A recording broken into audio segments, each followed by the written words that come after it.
assume good intent and embrace hard conversations. I think the more we can all do that collectively, despite different competing interests, the better outcomes we will get. And I think now is the time when our backs are against the wall, fragmentation is dangerous. Embrace the challenging conversations and try to understand the nuance of points of differentiation.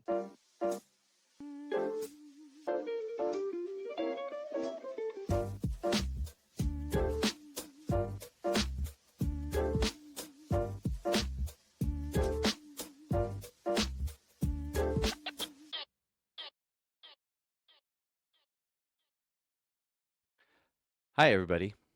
I'm Alex Preti, And I'm Renee Good.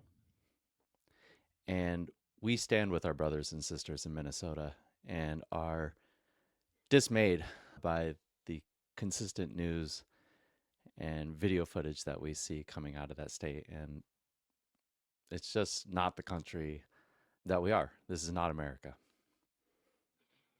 The people that are standing up for justice are people that we stand behind. And we don't really know what to do or what to say. And we bring you conversations about cannabis every week that we think are important. And we believe that those conversations should go on. But we didn't want to start this show today without acknowledging what's in our hearts. Um, so, to everybody in Minnesota, we're with you. And if people are thinking about what they can do and how they can participate, we encourage you to go to standwithminnesota.com where you can get resources to learn about organizations that are helping people on the ground. Yeah, it's just feels like it's hitting very close to home. It could really be any city in the US, especially a blue city at this point in time, not to make it political. And Minnesota, as we know, as we talked a lot about on this podcast, a lot of the hemp beverage movement, a lot of the edible hemp movement has started in Minnesota, and we have a lot of operators up there that this is impacting. And so, to all of you, no matter what side of the fence you're on, we know it's impacting you, and our prayers and thoughts go out to you. As they say in the biz, the show must go on, and we must keep our spirits high. And so we're going to forge ahead, but do reach out if you want to discuss this. We're here for you. Yeah. So, welcome to episode 123 of High Spirits. Oh, We're oh, recording on January 27th, 1, 2, 2026. 3. That's got to be good luck. And there is some news that we want to highlight today. Some good news, actually. The first bit of news is that Chicago's United Center became the first major events arena to sign a multi year deal to sell THC beverages. They just announced a deal with GTI's Senorita and Rhythm brands. And these beverages are going to be available at 24 different points of sale across the venue, including grab and go stations and bars. So it's pretty exciting. This is a place where big concerts happen in Chicago. Yeah, this is huge. Like, especially for it to be happening while the industry's trying to figure itself out with the pending hemp ban and everything. And I know how long people have been working to get this into stadiums and venues like this. There was kind of the early announcements in Oregon with the Pickles, the baseball team.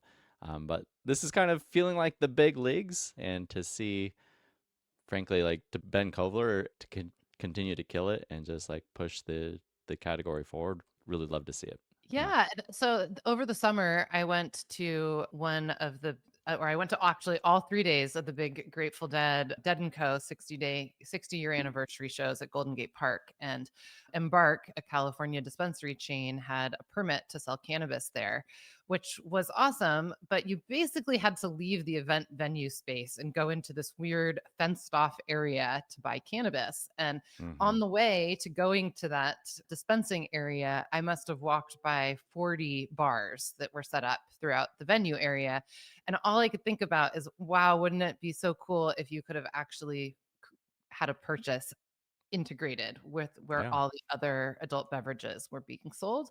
And that is what this is manifesting. So it's really Well, cool to it see. it it, unlocks that discovery mechanism, right? Like that ability to really just stumble upon it, decide to explore it, and maybe discover that you love something new. Like this is what we've been missing in the category. People don't stumble into dispensaries, but they sure as heck Stumbling. might. Right. They might stumble out. No. No. But like I think you said there was going to be like 24 locations within the facility by which they would be able to find these, and so that is literally like what we've been fighting for. And I've actually talked to many venue owners, and they're really excited about the opportunity to sell these products because generally people know when you're high, you don't have the tendency to incite violence like you might if you're loaded up on other substances, and so it might be better and cheaper for them to um, manage their facilities if people are consuming these products over other things. So I'm looking forward to it. Absolutely. Yeah.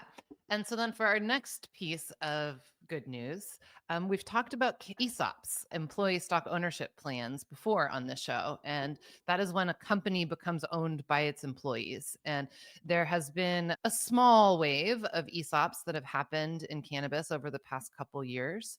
And one of the big benefits to ESOPs is that they do not owe federal income tax. So huge benefits. And they also would, so it's even better than getting rid of 280E, is like actually getting rid of income tax. And that's what happens with an ESOP.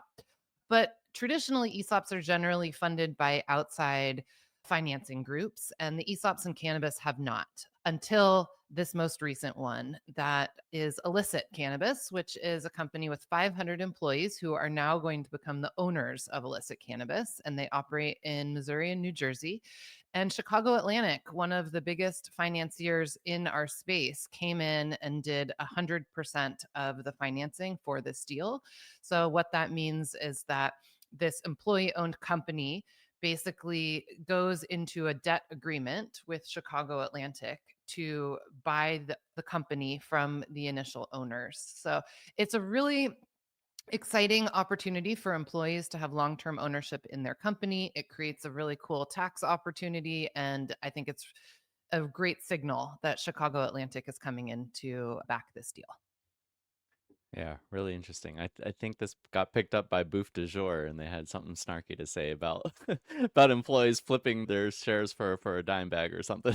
Yeah, Hopefully they won't do that, and they'll hopefully get they some won't do that. long-term retirement, wealth building as a result of this. But hats off to Chicago Atlantic too. I think it's probably a stretch to go into a new space like this, and I bet it took some work for them. And I wonder if they're thinking about doing more of these, and probably Hmm. worth having one or two of the guys from Chicago Atlantic on the show to talk about how they're looking at the future of putting money into cannabis companies. So Yeah, we'll think Steven, about we're tapping you. Get yeah, on here. absolutely. Amazing. Shall we jump into our guest?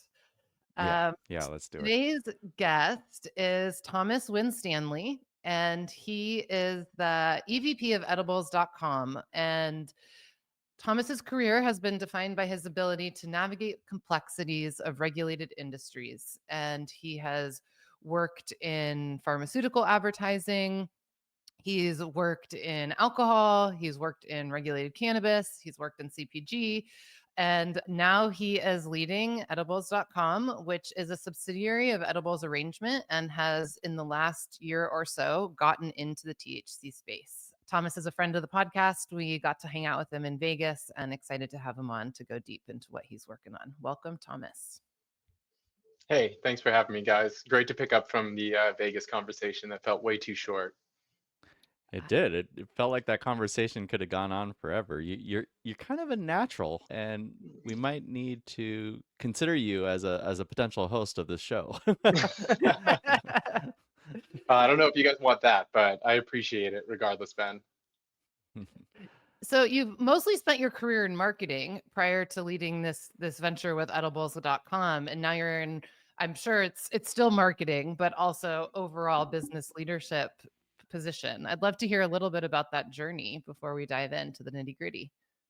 Yeah, well, a lot of it honestly came from being a part of my last company, Theory Wellness. And I joined them in about 2018. We had just 2 medical dispensaries in Massachusetts. We were vertically integrated, and it was a startup kind of in the heyday of the East Coast legalization movement. And at the time I was their CMO, but obviously when you're part of a small company that's growing really fast, you have to be really nimble across a lot of different elements of the company, from retail design, making sure operational workflows in retail make sense for the consumers. Even the product side, I worked a lot in product development, helped build a 250 product portfolio that was vertical, including High Five. We were one of the first regulated beverage companies on the East Coast with an automated canning line. And so part of the great experience of that job was getting a lot of looks across different parts of a business that maybe a traditional CMO may not have as much involvement in. And really, it was a great parlay into building this, where with Edible Brands, this is a well-established business operations unit where we've got edible arrangements, which most people know from the franchise side, from the retail side. Our e-commerce prowess for Edible singular feeds a lot of that business. And then we have a supply chain division. And so being a part of a larger holding company offsets probably some of the softer skill sets that I don't have. And it's been very symbiotic in terms of trying to build something like this, where probably the biggest gap is one business is very much predicated on strawberry and perishables. This one is now predicated on, I would say, maybe a very dynamic regulatory system and a very complex category of regulation. And so having those resources in a way in which kind of you were building as you were driving in cannabis, there's still quite a bit of that in a much larger market size. And really, for me, the ability to get into that market where you're restricted in regulated cannabis, having a much larger total addressable market size really helped kind of shape the lens of what we're building today. And a lot of that experience from theory, that building, translates here. Yeah, I remember those early days in Massachusetts, and Yeah, you were part of it. You were part yeah, of the early days of High Five. yeah. Massachusetts was the first state that I think we expanded into outside of California, second to Canada. And it was interesting because they were instating the 5 milligram cap on beverages, whereas in California everything was accelerating towards 100 milligrams. And we were like, oh, how's this going to play out? Like, are we going to get people like coming into dispensaries? And then I also know that Theory was famous for trying kind of like the beverage only dispensary at one point. Yeah, yeah, Um, that was one of my concepts, that as we were building our last location out in Massachusetts, our third rec license, we were touring this old Volvo dealership outside of Boston in Medford. And I had casually said to our two co-founders, we've got a lot of space here. What if we were to put a beverage only dispensary in this door here with a separate entrance under one license? And it was one of those moments that there was maybe there is something. And so that was kind of a pet project of mine, that because beverages were just so interesting. And I think we sold about 1 million units in the first 6 months in Mass alone. And so we felt that was something that we wanted to take a risk on. And to date, I don't know what the status is of it, but it was fun to be able to try something novel like that. Yeah. Well, like much of the regulated markets, I think Massachusetts has been struggling in general with their regulated market. Yeah. It's Anna true. Ray, you were going to say something. Yeah. Yeah. Massachusetts has been rough, man. The price compression there is it's just hard to make a profit. But you took the leap and you decided to build and incubate this brand new business. And part of that has to have been the marketer in you. And you're talking about the inspiration to do this beverage only store, about seeing that there's a lot more consumers that were not being served and by the regulated market. And this opportunity that hemp derived cannabinoids presented had to be really interesting. And 2025 was a bang up year for hemp derived THC. It felt like the golden age in some ways. And I'm wondering if you could share kind of some of the signals that you saw from a consumer perspective, from a business perspective, just what was 2025 like? And then where are we today and what's happening now? Yeah, so that's a great question, and I'll do my best to answer it. I mean, I think part of, when I originally signed on for this, I started in 2024 with Edible Brands, and I built for about 9 months before we took the cover off and said, I didn't tell anybody what I was building. And what was really fascinating at the time was watching from almost 2 years ago, when I first started having these conversations, to when we launched, there was this major change. And I think a lot of it was beverage being a Trojan horse. I think it was the embracing of retailers and distributors to create accessibility to these beverages, because so much of what was probably 2024 and earlier was D2C. And so what really I think became a huge accelerator was that now all of a sudden you could go and get can at, your Total Wine or your, at any of these stores that are participating now. And I think the other thing that we started to see was this snowball effect with consumers. And, I think today, even going from, New England, where everybody bought products at dispensaries, you would only think about it there. One of the big changes for me was coming into the South and saying, well, there's no dispensary, so where do you get these products? And even starting at Edible Brands, talking with folks about being the THC guy that they were not expecting to have on the team, there were so many people who have said, oh, well, I like these products too. I like to get gummies or beverages. And their approach to access was wildly different from what I had experienced in the Northeast. And the other kind of complement to that was they were the same products. It was the gummies from the wild, the Wanas, the Caminos. And that became really interesting because I think because points of distribution accelerated so much in 2025, the consumer adoption accelerated with it. And I think that in a lot of ways did a ton socially, where a lot of the faux pas we had carried in the cannabis regulated early days, well, those are also starting to subside quite a bit. And so I think you had all of these variables that started to lead to a bigger adoption. And I think, what came with that point of distribution was having national brands coming into this category in a way that we'd never seen before. When you see a DoorDash, again, Total Wines, saying we're going to participate in this supply chain, that to me is a signal of permission that consumers needed to know that it was okay to go and enjoy these products and that these were safe and tested. And that's a lot of the thesis back in 2024 when I had these conversations that allowed me to say yes to this project. There's a lot that made me want to say no to something as extreme as edibles.com. But at the same time, I think you need that gravity of national brands coming in to make consumers feel comfortable that there's an alternative way to get access to these. And I think that's where we saw a lot of growth. I'm curious as to how much you think that's a killer URL. Let's just like the edibles.com. Yeah.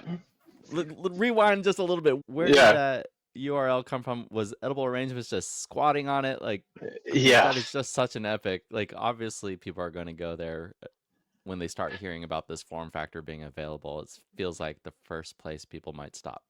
Yeah. So it's really interesting because when I first was in touch with folks at Edible Brands and they said, hey, we have this IP called Edibles, I was like, yeah, like that's a great domain for what I have been doing and what I think is really helpful in the future of where you can commercialize value around an IP, a piece of IP. And what was really heartening about knowing, my original reaction was just a lot of reservation, because I'm like, just because you have IP or a URL doesn't mean you can make a successful business. There's a lot more you have to do to make a successful business. And the first thing that when I started to kind of probe, like, how did you come about this? It actually really came back to Edible Arrangements and Tariq Farid, who is the founder, and his daughter Somia, who's the CEO today. They had a lot of IP tied to the word edibles, edible arrangements, all of these different things. And even back as far as I think 2018, 2019, they had actually tried a THC or a CBD program called Incredible Edibles. And that was almost early to where the market was heading in terms of what they were trying to build. And so part of what's really interesting about working at a company of the scale is that they have a 25-year history as a privately owned company of protecting a lot of the IP that has grown them so far. And this happened to be something that they were always curious about. And, and I asked Tariq directly when I was interviewing, did you read the tea leaves, and were you looking at this as, some big thing that in the future would become what it is? And he was very honest, and he said, no, it really wasn't. It was more tied to edible arrangements business and edible just as a moniker for the primary business. And, and I thought that was really interesting. And I really wanted to understand, well, why are you doing this? What Yeah. rationale and what business do you guys have coming into this category? Because that to me is existential to me of like, am I going to go build a THC based platform that is not going to be compatible with the holding company? And is there going to be friction there? And, and his answer was very straightforward, which is, I have recognized over the last few years how important these products have become indexed with consumers in terms of health and wellness attributes. We are all about providing wonderful consumer experiences that are based around health. Instead of giving people candy and all this stuff, we're doing strawberries and a more kind of conscious gifting approach. And we think that we have some really unique attributes that allow us to do this in a way that promotes this idea of access to these products, that takes away some of the guesswork, that creates a more cohesive approach to purchasing and shopping and introducing people to the category. And a lot of those variables kind of came into the fold that made me say yes. Mhm. And ultimately, as I said, you can't build a business off a URL. You Right. have to have supply chain, you have to have a lot of other things working in your favor. And so far, that theory has proved true. Gotcha. So the example and the experience that you're living through of edible arrangements and this holding company coming into the cannabis space is something that I think the industry talks about all the time, but doesn't see examples of very often, of traditional companies deciding to invest capital to come into cannabis. And edibles.com decided to do that through hemp-derived cannabinoids. And I'm sure that that was a discussion. We've got this IP, edibles.com. We could go a lot of ways with it. And you've gone on to build this kind of consumer platform for people to buy products, but you could have done that in regulated cannabis, and you guys chose hemp. And I'm curious if you could talk about that and talk about where that sits today. Yeah. So a lot of where we had to get alignment on the strategy for this took place before I had signed on. And it was very clear to me the value that hemp has created in a way that cannabis has a challenge in creating is this accessibility idea of total addressable market size, and to be able to facilitate and connect consumers to these products. And so we've been acutely focused on the hemp side because we know from a business standpoint that becomes a nice foot in the door to say, is there a proof of concept for how we envision this going? We also have led really hard on providing a consumer point of purchase that is not based on general just buying 5 milligram gummies and that's simple.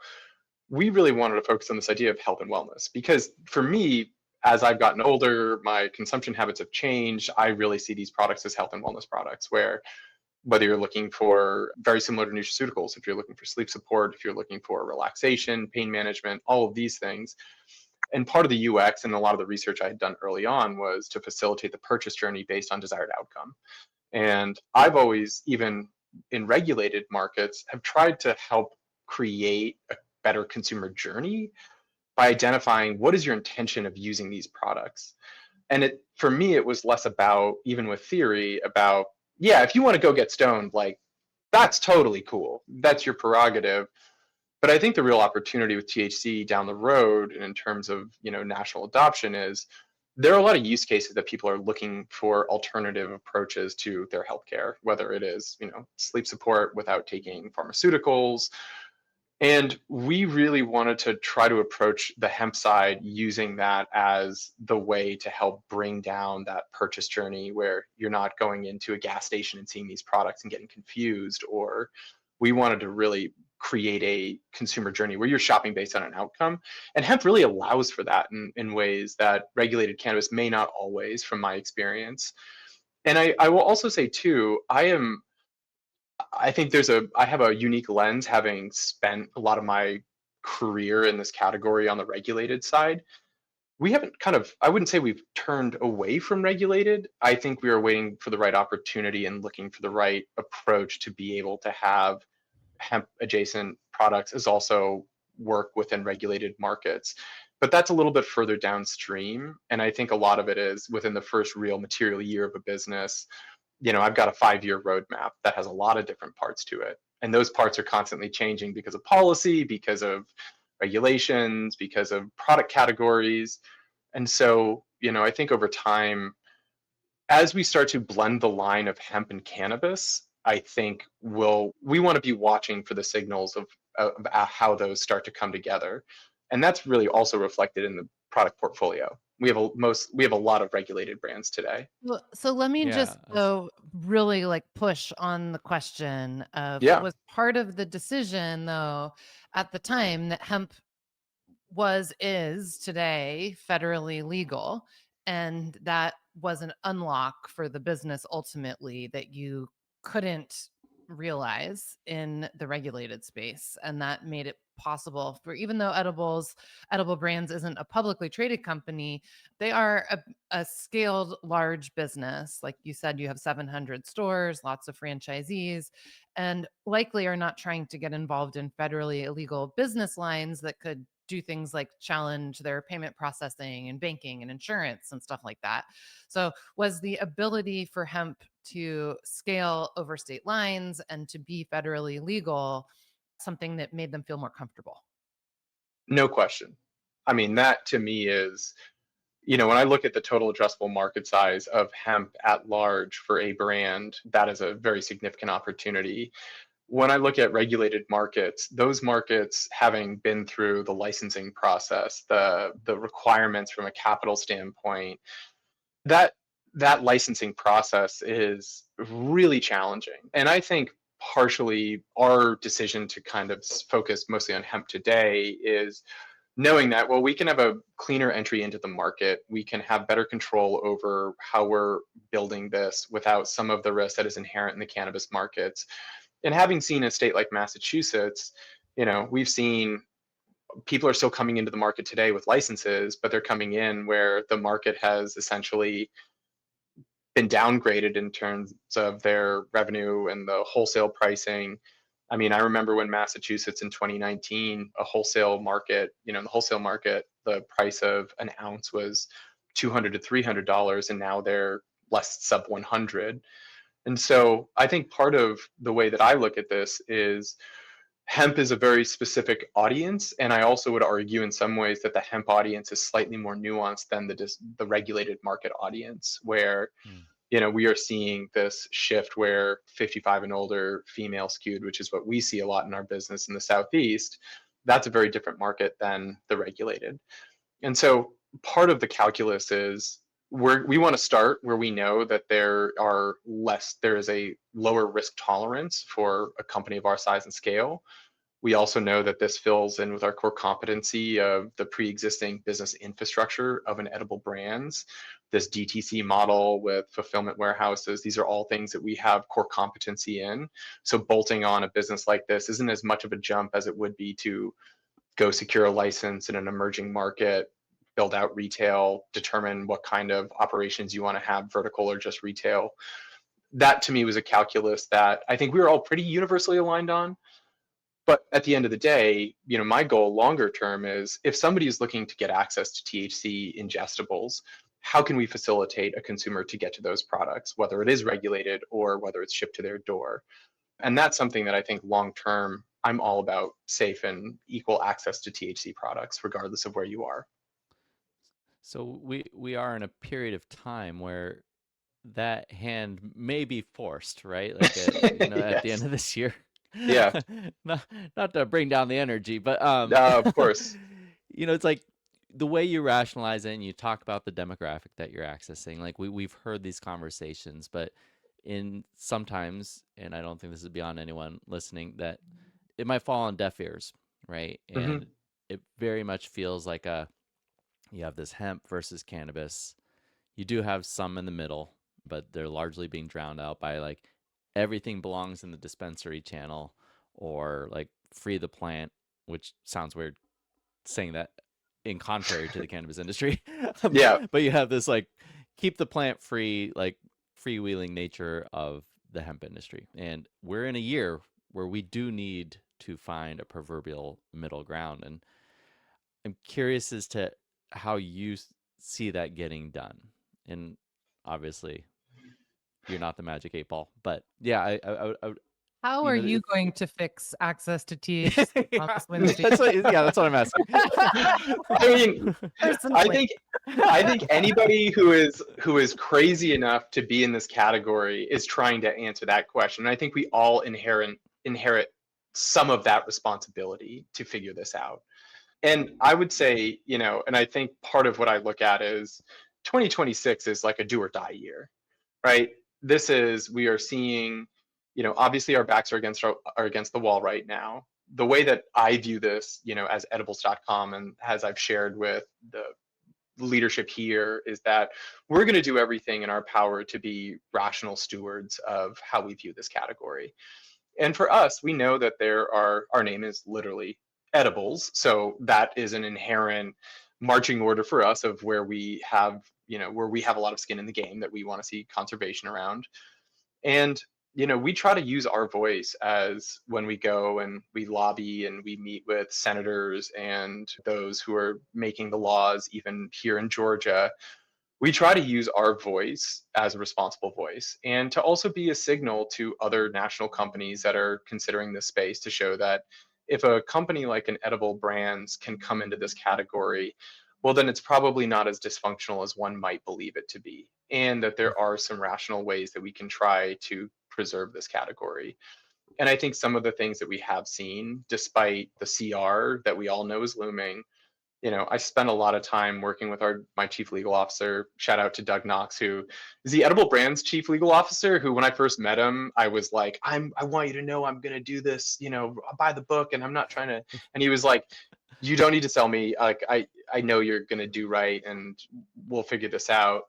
But really what we try to do is help be a rational voice in some of these conversations, and to also understand and empathize with all sides of this. This is complicated. We know that there are certain parts of the regulated markets who want to see us go away. But on the same time, there are other key parts of the regulated markets who do want to see this succeed. And I think it's really important for us to compartmentalize the wants and needs of policy. We want a framework that's going to solve all of our problems. Well, we want that, but we're not going to get that immediately. What we need to do is figure out, how do we extend this moratorium? How do we give ourselves a little bit more time for thoughtful policy?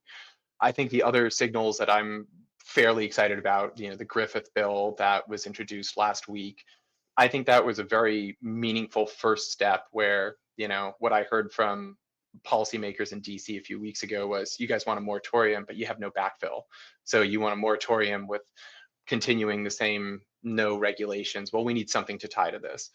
Enter Griffith bill. That is a fairly comprehensive, and I would say it's very close to what I would feel comfortable with, which I think a lot of the trade partners, I'm a member of the Hemp Roundtable. I run into Diana quite a bit from CABA. We've had calls with WSWA. We talk with HIFA. We have a lot of these conversations to try to find what are the pieces that we need to compartmentalize to move progress forward. And I think one of the most important things for me is we have to try to figure out what we can all live with without saying goodbye to it, and what concessions can we all make. And it's so much easier to say these things than to do them in practice. But I think a lot of what I try to do is, even if I don't agree with somebody's points on what they want, I really want to try to understand, because trying to understand somebody who has a conflicting viewpoint, the more you probe and to try to understand where the conflict arises, the more opportunity you find to get alignment. And I think alignment is something that we have to continue to work towards, even if it means concessions on your side, both sides, and to try to find those vehicles. And I think I would be a lot less bullish about 2026 if there wasn't, the S3 executive order, where obviously hemp was made a priority from the Oval Office, from the executive branch, telling Congress to get something done. And I think a lot of the years of hard work, even before my time in hemp, has laid the foundational groundwork to get us there. And so cautiously optimistic, and really encourage a lot of people, whoever I talk to, I want to try to find where is their commonality, where is their separation, and where are the needs and wants, and how can we identify, do you want this or do you need this? And what is that Hmm. kind of MVP model to at least get us an extension? Yeah. There's also the point that, I was talking to Craig Lewis from Flyers Hmm. this morning, and we were Yeah. having a good discussion about prohibition, the OG prohibition, Yeah. and how coming out of that, the singular form factor that was allowed was like a 3% beer. Yeah. And after that is how we continue to open up the alcohol industry into spirits. And we're still working on it every day. So, like, lobbying continues forever. But I'm curious as what to that, how that need is reflected into, like, also the thought about incrementalism after Yeah. that initial win. And I feel that a lot of tension that's holding us up, especially on the hemp side of the industry right now, is like, we want it all. We Yeah. need it all. It's like, do you actually need it all right now, or can we like take some of it and build into it? And I think that's where it gets really hard, is just because then you're playing this massive game of poker of like, well, we need what we can get.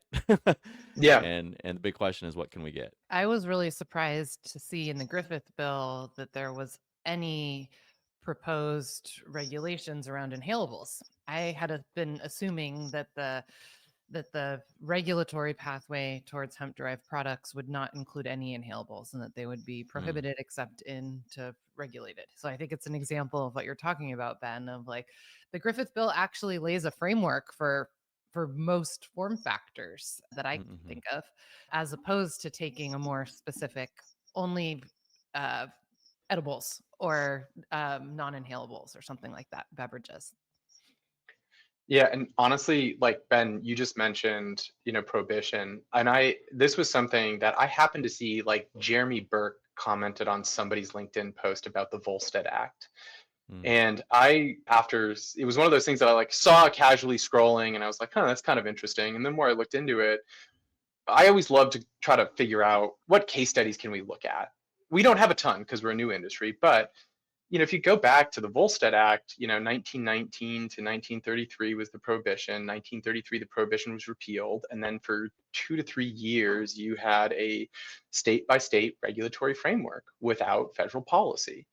And then it wasn't until 1935 that we had the Federal Alcohol Administration Act that started to codify a federal framework for everything from labels, advertising, trade practices. And I think the similarities in a post-prohibition era of beer and alcohol is very similar to what we're going through in the hemp industry.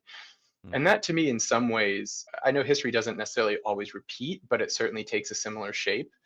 And I think we're kind of starting to get to a place where, one, this is a national conversation, which I think before the CR probably wasn't as much of a national conversation in this regard in Congress. And then two, I think we're finally starting to see federal regulatory frameworks that are a good point of discussion to start actually putting action behind. And while Griffith Bill is imperfect, knowing that it's still a draft text, I think there is a lot of positive signals that, from my view, I hope we can coalesce around. mm, I think having some of these milligram caps is a good thing. I think a lot of the focus is on ingestibles. NRA, I think the vape thing was kind of interesting to see in there. I think that is maybe a little bit of a red herring, but at the same time, what I'm genuinely happy about is that I think some of the elements of that bill today is very reasonable. And if the biggest concern that Congress has is unregulated and consumer health threat, I think this bill does a really good job of preserving the good actors and showing a line in the sand of regulated versus unregulated that up until that bill existed, we did not have a definition of. And now we actually have a working definition that becomes a point of departure for discussion. And I hope as that bill, I don't know when that bill is going to really, Congress has a lot on its hands, obviously, with everything from ICE and Greenland and Venezuela, but I do think this is a really healthy starting point. And again, this has echoes of what we saw in Prohibition. And I think everybody's like, hemp is so hard because of the state by state regulatory protocol. But, again, you go back to the Volstead Act, that's how alcohol also started too, and the formation of the TTB. So Mm. I'm heartened by some of that. It still has a long way to go, but it's a signal.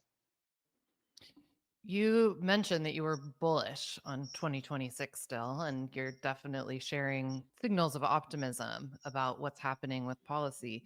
But one of the biggest signals can be actually putting effort behind continuing to operate business as usual and even to launch new ventures. And you shared with us that you guys are launching your first flagship store in Atlanta in the coming month, it sounds like. And Yeah. that is a serious signal in the midst of this regulatory uncertainty. I speaking with hemp businesses all the time, and people are really confused about what to do next. It is a highly uncertain time in the supply chain, but you guys are going for it. Talk about the decision to keep going, and even any words of advice to other companies that are in similar positions trying to plan the next 12 months of survival. Yeah, so the retail store is something that we've been really passionate about, and it's been a passion project of mine. Where when I left Theory, when I started, there were 2 dispensaries. When I left, we had about 18 dispensaries, and so Wow. retail has always been a very important component to the buying process for us, at least for me, because I do think there's something to be said for that first time buyer coming into a place to purchase and having a one-on-one conversation face to face with somebody to navigate the purchase journey.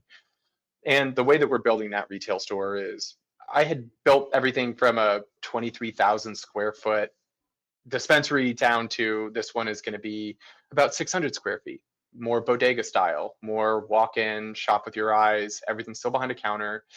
But re-looking at what does retail look like in this kind of modern age when you don't need a seating section in a dispensary, and it shouldn't feel like an Apple store or have like an identity crisis where it's like complicated and you're shopping 250 products in a dispensary. This is a little bit more of a streamline. So this for us, I will say, also was in the works well before the CR. So I will just to caveat, it wasn't like we just said, okay, we're going to go do this despite the CR. A lot of this planning had been done well in advance. And I think part of what there was a moment where we said, do we still do this? And Mm. it was the right question to ask, but the response was, yeah, well, of course we're going to continue to do this. Like we have to send signals to show that we believe we believe in this as much as we can, and we want to show that with where we are investing in, how we're building access. And I think to go back to what we had shared, you'd shared at the top of the show. I mean, look at what Kovler just did with Chicago and signing a multi-year agreement to be able to have these beverages in stadiums. And so, I think we have to really signal that we're taking this seriously. We want to continue to invest. We want to continue to grow this category. I think those are really important signals for Congress to see, to show that, like, hey, I'm a tennis player. If you're still on a court and you're still hitting serves and returning serves, you still have a chance to win the match. We're still here. We're still operating. We can still get to where we need to from a policy standpoint. I think it's easy for me to say that as a part of Edible Brands and be a part of an institutional company. I think for the businesses that, and I feel for them, a lot of the brands that are real upstart, bootstrap, have a, significant cap table, I think they have really hard questions to answer. I think they have to really look at the shape of the business and make some determinations based on the triggering of policy, progressive policy. One of the things that I did at the beginning of this year was I basically said, let's look at a Q1, Q2 forecast, and then let's look at a Q3, Q4 forecast. And let's not get too far ahead of ourselves, knowing that there is some instability in the policy front. I think it's really important if you are an individual brand is to really look at one, you always have to have contingency plans. Back in the end of November, after the CR passed, I had a 2-page, if that, then this contingency planning doc of what would edibles.com be in a variety of scenarios. I think every business has to look at that. I think for a lot of beverage businesses or gummy businesses, start to make inroads to look at potential licensing agreements in regulated markets, look at turning a non-cannabinoid derived product category. Do you have an audience that might be interested? Maybe now is the time to start beta testing some of those other functional products that are not cannabinoid based. I think you have to be fairly well prepared in any eventuality. And again, I think I know because I am a part of this massive company, I do not have the same level of risk as these real serial entrepreneurs who, again, have been fundraising. And I think part of, what really I feel for them is, as much as 2025 was this massive year, it was also a huge year for investing in this space. A lot of people took on outside capital to scale, to meet those larger POs, to get into more doors. And I think it's really, if I'm one of those companies, I am getting really detailed on my pro forma on hedging on some of that risk, looking for alternative streams and trying to determine what courses do you have and whether you're willing to re-platform and look at some of these other measures. And I know that, to me, licensing is a really smart opportunity in regulated markets, at least have some form of a hedge. Economically, it's probably going to be a hit because dispensaries today are selling fairly high dose products. A lot of these products that we love are 5 to 10. I still think there's a place in all of that, but I think now's a really good time to ground your P&L and your pro formas going into the next year with knowing how are you planning for worst case scenario, what is the medium case, and what is we get our way and we can move forward. You have to be prepared for all of those instances. So as you innovate on your business and get closer to the customer, I'm curious as to like continuing this theme of advice to brands, right? In times like this, people are being very vigilant about how they're spending their dollars. And a lot of times we've noticed in the various cycles that we've been through in cannabis that what often leaves is innovation and Mm-hmm. R&D teams or R&D investment. And you're a platform by which you're getting pitched by different brands, and they're going to have to show something different to like really gain your interest and really to differentiate at the consumer level. Like it's like, how are you going to lock in the interest of that consumer? So like, how do you parse that in these kind Mm-hmm. of recessive times where it's like, do we invest in R&D and come up with new things, or like how should people be thinking about that, especially when it comes to the consumer? It's such an interesting point, Ben. And coming from regulated markets, what was always, it wasn't until probably after regulated markets that I actually truly really embraced the value of CBD. And Mm. this may sound like a wild point to make, but truthfully, what I've actually really found is CBD is CBD in isolation is I won't say it's snake oil per se, but I think it has a lot less efficacy than when paired with small amounts of THC. And what I've actually been gravitating more towards is a lot of the brands that, now that we have kind of our varsity squad of the big kind of three in edibles, I've been looking a lot now towards some of these hemp native brands that have done a really interesting job blending some cannabinoid ratios that I think have a lot of value. As a dad now, like I don't like just straight THC. Like that to me is a recipe for raciness and anxiety. I actually love finding more ratioed CBD products. I also think the CBD category has a lot more legs down the road. And I think we're seeing that signaled not just by the executive branch, but I think seeing this kind of emergence of these more functional products where, yeah, 1 milligram of THC with 30 milligrams of CBD, like that's actually a really interesting product to me Mm. because that really does bring a lot more of the benefits. But even at that point, you're still almost just one step away from non intoxicating, where there's still a really good product in there. And I think, again, what I look towards as one scenario as a potential outcome is, maybe THC is gone, but CBD stays. Well, that's a pretty good hedge. There's still a pretty big business you could run around that type of category. And I challenge a lot of these brands who are really heavy on just THC to look at hedging with new product formats or form factors that have more ratioed blends that can maybe get them on a path towards, if there's an extinction level event of THC from hemp, there might be actually something still within your IP of making a product that still resonates in one of the worst or one of the not as great scenarios of legal protections. Yeah. And I think, part of what hemp allowed was in regulated markets, it's not as common to find shelf space for high ratio CBD products because I think there's more ubiquitous. But I think there's a place for that. And I think new consumers like those products because it downplays a little bit of the raciness that can come with just pure THC.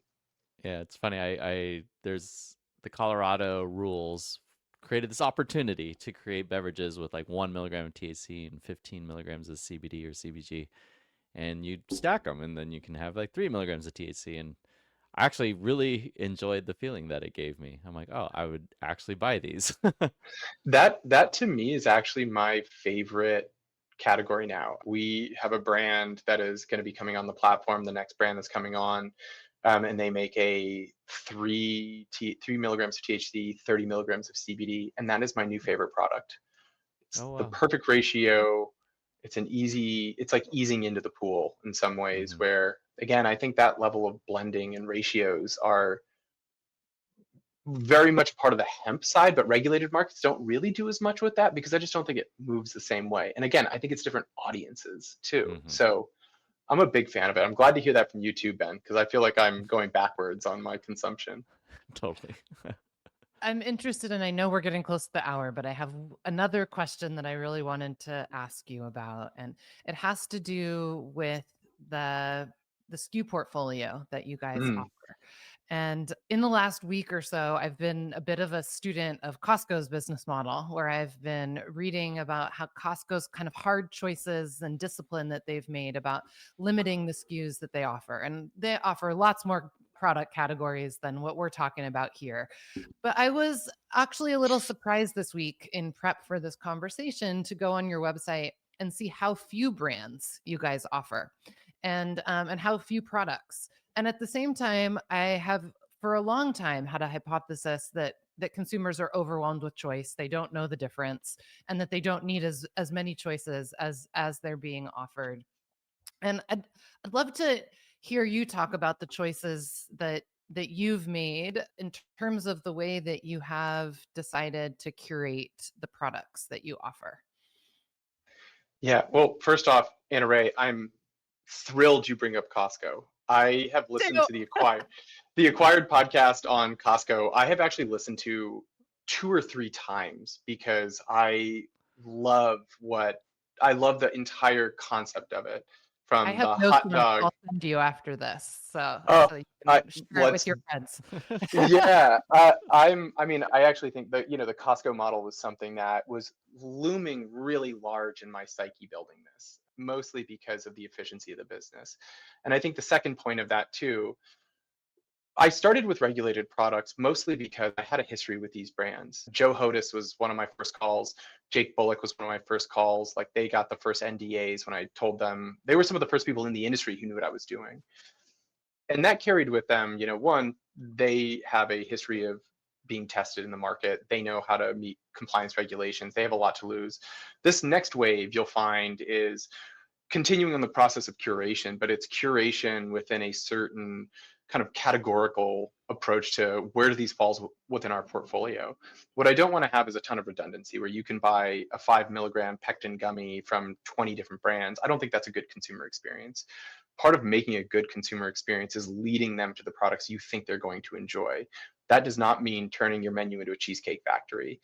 This is really being thoughtful about it. And this next wave really for me is trying to find these brands that deserve to get some attention. I'll just say it, Out of Office, they are the ones that make a 3x30 product, and they have a 2x15 and a 4x60. I mean, they have these great ratios. A lot of what you'll see in this next phase over the next few months, we are going to increase our size and scale in terms of offering, but they're all going to kind of fill different needs within the market. Topicals is another one that I'm excited to start to bring into our ecosystem. And so what I also want to do, again, page out of the Costco playbook, is I want to understand my run rates to be able to be very selective and know what a good forecast and demand plan cycle I need. How much inventory do I have to have on hand? What are the sell-through velocities of these products? And also testing products to see, do these things have a stickiness with the market? If so, extend. And so I didn't we get products sent out almost every day, which is crazy. But at the same time too, I think a lot of these brands that are going to be coming in this next phase are non-regulated market products. These are all pretty true hemp derived companies that I think are really worth consumers getting engaged with. And so I'm excited to be at a point in the business now where I feel like I can unlock that next kind of SKU rationalization approach over the next 6 to 12 months. And we'll probably be closer to 75 to 100 products by the end of the year. Again, contingent on a lot of other things, but Mm. I want to scale thoughtfully. I want to grow with the right brands, with the right products, and also be okay moving away from products that maybe don't resonate as well with consumers. Love that.